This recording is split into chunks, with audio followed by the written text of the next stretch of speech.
अस्सलाम वालेकुम student, how are you. हमारा सॉलिड स्टेट फिज़िक्स में ऑनलाइन लेक्चर में हमारे पास थर्ड लेक्चर है। इससे पहले 2 लेक्चर हमने किए थे जो कि हमारे पास electron wave equation for electron की सॉल्यूशन थे। एक हमने नियरली जोन बाउंड्री के ऊपर किया और एक हमने जस्ट जोन बाउंड्री के ऊपर किया और वहाँ पे हमारे पास 2 मुख्तलिफ एनर्जी आए नियरली जोन बाउंड्री के ऊपर और वो हमारे पास एनर्जी गैप को आसानी से एक्सप्लेन कर सकते थे। आज जो हमारा टॉपिक है वो हमारे पास है ऑर्बिटल नंबर के बारे में। ऑर्बिटल नंबर बेसिकली हमें ये बताता है कि जैसे आप लोग एटम में बात करते हैं कि एटम के अंदर हमारे पास ऑर्बिट्स हैं और ऑर्बिट्स को आप लोग फिल करते हो तो हमारे पास किसी भी ऑर्बिट में कितने नंबर ऑफ इलेक्ट्रॉन आ सकते हैं।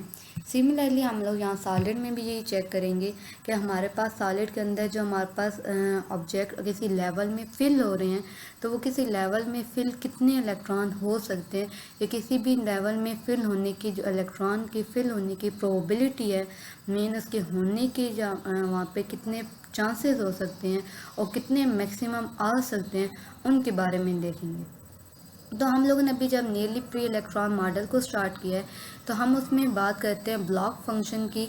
तो ब्लॉक फंक्शन हमें ये कहता है कि अगर आपके पास कहीं पे भी पीरियोडिक पोटेंशियल है, पीरियोडिक पोटेंशियल का मतलब है ऐसा पोटेंशियल जो हमारे पास एक पॉइंट से दूसरे पॉइंट में जाए तो पोटेंशियल की वैल्यू वही रहती है कि एक लैटिक्स पॉइंट से हम लोग दूसरे लैटिक्स पॉइंट के अंदर गए हैं और हमारी वैल्यू वही रही है। मेन हम देख रहे हैं कि यू ऑफ एक्स इक्वल होता है यू ऑफ एक्स प्लस ए, जब ए हमारे पास क्या होता है लैटिक्स डिस्टेंस के 2 लैटिक्स पॉइंट के दरमियान, क्रिस्टल के 2 लैटिक्स पॉइंट के दरमियान जो हमारे पास लेंथ होती है वो हमारे पास कहलाती है लैटिक्स डिस्टेंस।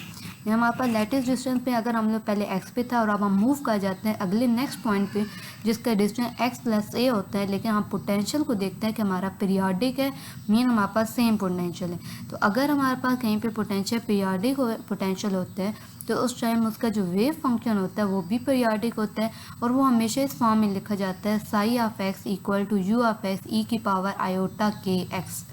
ये हम लोगों ने ऑलरेडी डिस्कस किया हुआ है। इसके अंदर हमारे पास के जो है जिसे वेव वेक्टर कहा जाता है उसकी वैल्यू होता है 2 pi over n a. N a क्या होता है कि टोटल वहाँ पे लेंथ कितनी है कि हमारे पास एक lattice for example 10 lattice point है और हर लैटिस हम लोग कहते हैं कि फॉर एग्जांपल हमारे पास एक 2 लैटिस पॉइंट के दरमियान जो लेंथ है वो 2 मीटर की है, हर 2 लैटिस के दरमियान 2 मीटर की है और टोटल 10 हमारे पास पॉइंट्स हैं। तो हम क्या करेंगे 10 को मल्टीप्लाई करेंगे 20 के साथ तो हमारे पास टोटल जो क्रिस्टल जो है वो हमारे पास 20 सेंटीमीटर के अंदर लाई कर रहे हैं। तो के इक्वल टू हमारे पास 2 पाई एन, एन ऐसे कि नंबर ऑफ लैटिस पॉइंट कितने हैं उस क्रिस्टल के अंदर और ए हमारे पास है कि 2 लैटिस पॉइंट के दरमियान हमारे पास डिस्टेंस कितना है। तो ये टोटल लेंथ बना देंगे जिसे हम एल के साथ डोनेट कर रहे हैं। अच्छा एस जो हमारे पास नंबर के लिए शो हो रहा है तो उसे जर्नल हमने क्या किया एन के साथ शो किया। तो के हमारे पास क्या होता है 2 पॉइंट एन ओवर एल कि एन हमारे पास 1 है तो हमारे पास फर्स्ट लेटेस्ट पॉइंट की बात कर रहे हैं, एन इक्वल टू 2 है तो हम सेकंड लेटेस्ट पॉइंट की बात कर रहे हैं and up to so on. तो यहाँ पे हमने देखा कि अगर हमारे पास पोटेंशियल एक पीरियोडिक पोटेंशियल है तो उसका जो वेव फंक्शन होता है वो भी एक पीरियोडिक पोटेंशियल होता है जो कि यू ऑफ एक्स ई की पावर होता है के एक्स के अंदर लिखा जाता है, जिसमें जो के होता है वो हमारे पास होता है 2 पाई एन ओवर एल की फॉर्म में। अब यहाँ से हमारे पास जब बात करते हैं कि हमारे पास एक जो ब्रिलियन जोन है, जो फर्स्ट ब्रिलियन जोन है वो तो पहले 2 लैटिस पॉइंट के दरमियान है, वो है हमारे पास क्या है 2 पाई ओवर ए, जबकि हमने जो नंबर ऑफ लैटिस लेंथ की बात की है वो कितना आया है 2 पाई ओवर एल। तो अगर हमारे पास फर्स्ट ब्रिलियन जोन को टोटल जितने भी हमारे पास अलाउड क्वांटम स्टेट है उससे हम डिवाइड कर देते हैं तो हमारे पास 2 पाई के साथ कैंसिल होगा और एल जो है हमारे पास ओवर जब चेंज होंगे तो हमारे पास एल ओवर ए आ जाएगा।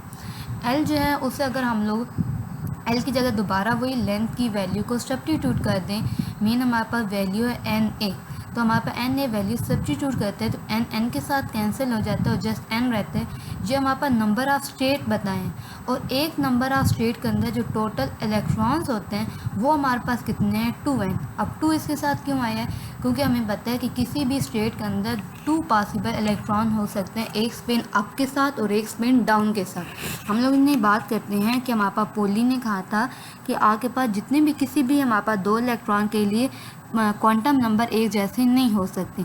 मीन अगर हमारे पास बाकी सारी चीज़ें सेम है, प्रिंसिपल क्वांटम नंबर भी सेम है, एजीमुथल क्वांटम नंबर सेम है, मैग्नेटिक क्वांटम नंबर उसके लिए सेम है, लेकिन एंड पे लास्ट पे जो स्पिन क्वांटम नंबर है किसी भी दो इलेक्ट्रॉन के लिए एक ही लेवल के अंदर सेम नहीं हो सकता।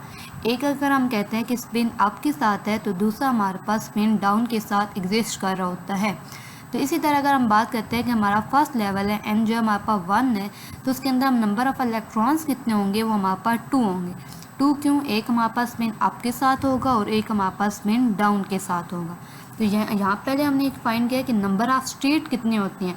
नंबर ऑफ़ स्टेट हमारे पास n नंबर ऑफ़ स्टेट हो सकती है। मीन n का मतलब है कि n को कोई भी वैल्यू दे सकते हैं।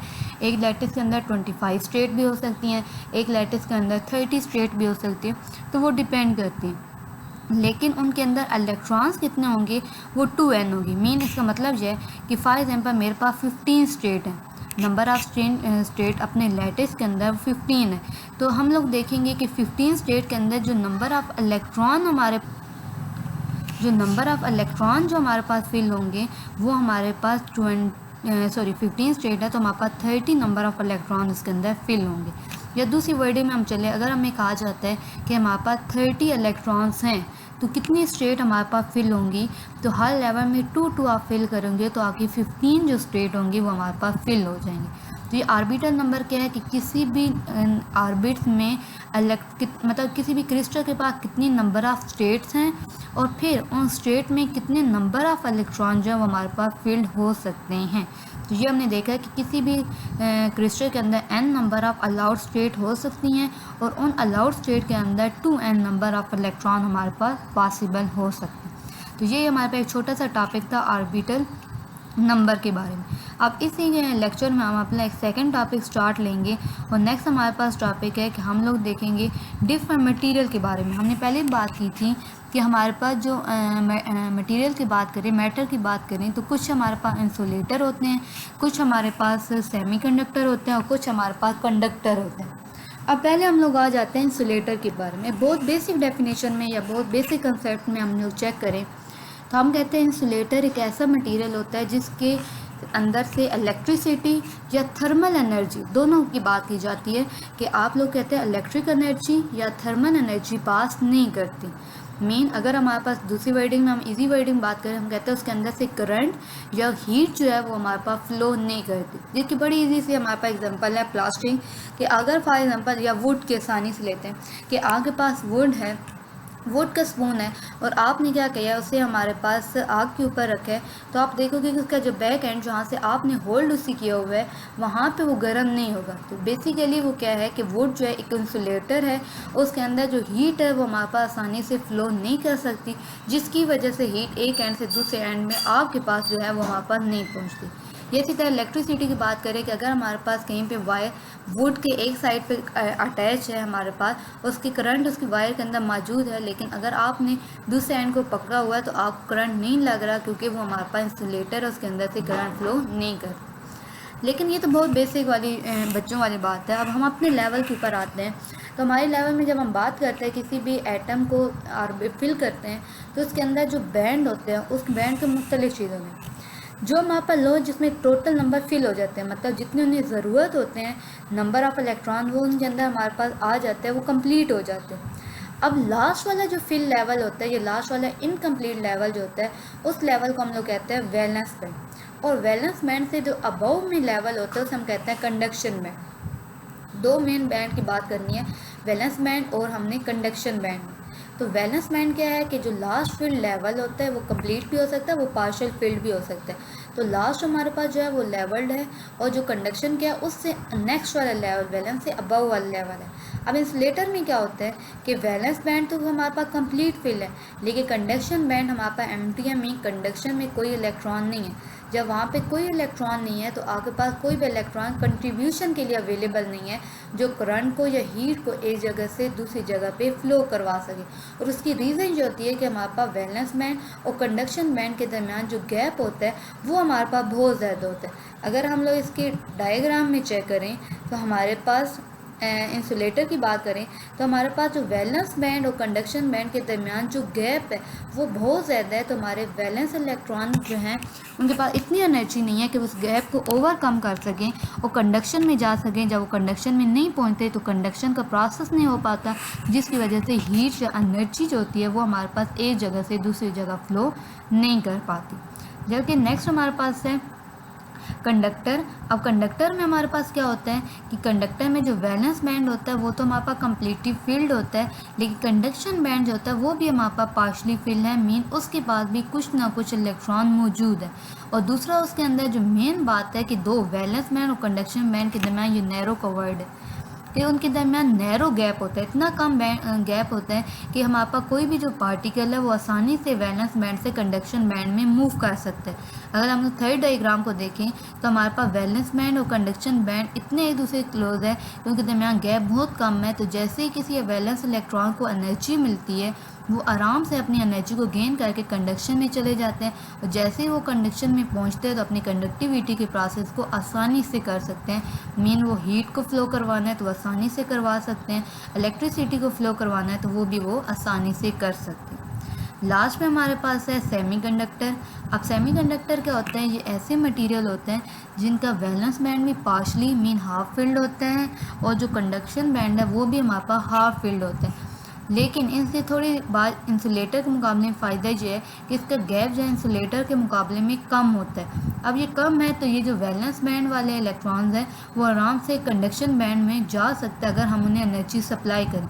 इतना होता है कि हम अगर बाहर से कुछ इसके अंदर एनर्जी एक्सटर्नली सप्लाई करते हैं, मीन टेम्परेचर प्रोवाइड करते हैं, तो ये जो हमारे पास इलेक्ट्रॉन है ये वैलेंस बैंड से हमारे पास कंडक्शन बैंड में आसानी से मूव कर सकते हैं। तो ये हमारे पास था मटेरियल के बारे में कि इंसुलेटर क्या होते हैं और वो क्यों नहीं करंट को फ्लो कर सकते। इसकी रीज़न है कि वैलेंस और कंडक्शन बैंड के दरमियान एनर्जी गैप बहुत ज़्यादा होता है। नेक्स्ट हमने किया कंडक्टर क्या होता है, वो होते हैं जिनकी वैलेंस बैंड और कंडक्शन बैंड के दरमियान एनर्जी कम है तो वो आसानी से फ्लो कर सकते हैं, जिसकी वजह से उनमें इलेक्ट्रिसिटी या हीट आसानी के साथ फ्लो कर सकती है। जबकि हमारे पास दरमियान में सेमीकंडक्टर आते हैं जो कि जिनके हमारे पास वैलेंस बैंड और कंडक्शन बैंड के दरमियान गैप होता है, लेकिन ये गैप कम है और इस गैप को आसानी से हम लोग कम कर सकते हैं। जब ये गैप में हमारे पास एनर्जी नहीं अभी सप्लाई की हुई तो तब ये एज ए इंसुलेटर बिहेव करते हैं, लेकिन जैसे हम एनर्जी सप्लाई करते हैं ये गैप में से इलेक्ट्रॉन मूव कर सकते हैं, उस टाइम पे ये एज अ कंडक्टर के तौर पर बिहेव करके हमारे पास एज अ सेमी कंडक्टर में कंप्लीट कंडक्टर नहीं एज अ सेमी कंडक्टर ये हमारे पास बिहेव कर सकते हैं। तो ये हमारे पास आज का टॉपिक था, और कहीं भी इसमें से कोई प्रॉब्लम होती है क्लास तो ये आज का टॉपिक हमारा एंड हुआ। और इसके जो नोट्स हैं वो मैं आपको जब प्रोवाइड करूँगी तो आपने तब उस नोट्स से कंप्लीट करना है। और उस नोट्स में ना ये जो पॉइंट है और ये डायग्राम जो ये इतनी क्लियर नहीं है तो आपने ये डायग्राम जो है ये यहाँ से आसानी से बना लेंगे। तो अगर कहीं पे कोई प्रॉब्लम आता है तो फिर आपने दोबारा मुझसे पूछ लेना। तो 2 टॉपिक आज कवर हुए हैं, एक ऑर्बिटल नंबर का कवर हुआ है और ये हमारे पास इंसुलेटर सेमीकंडक्टर और कंडक्टर के बारे में इंक्लूड हुआ है। अल्लाह हाफिज़ क्लास।